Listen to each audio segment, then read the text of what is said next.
ہاں اس قرآن کے ذریعے سے نصیحت کرتے رہو تاکہ قیامت کے دن کوئی اپنے اعمال کی سزا میں ہلاکت میں نہ ڈالا جائے۔ اس روز اللہ کے سوا نہ تو کوئی اس کا دوست ہوگا اور نہ سفارش کرنے والا، اور اگر وہ ہر چیز جو روئے زمین پر ہے بطور معاوضہ دینا چاہے تو وہ اس سے قبول نہ ہو۔ یہی لوگ ہیں کہ اپنے اعمال کے وبال میں ہلاکت میں ڈالے گئے،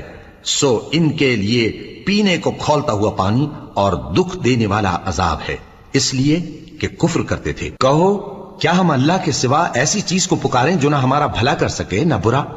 اور جب ہم کو اللہ نے سیدھا رستہ دکھا دیا تو کیا ہم الٹے پاؤں پھر جائیں؟ پھر تو ہماری ایسی مثال ہو جیسے کسی کو جنات نے جنگل میں بھلا دیا ہو اور وہ حیران ہو رہا ہو، اور اس کے کچھ رفیق ہوں جو اس کو رستے کی طرف بلائیں کہ ہمارے پاس چلا۔ کہہ دو کہ رستہ تو وہی ہے جو اللہ نے بتایا ہے، اور ہمیں تو یہ حکم ملا ہے کہ ہم اللہ رب العالمین کے فرما بردار بنیں، اور یہ بھی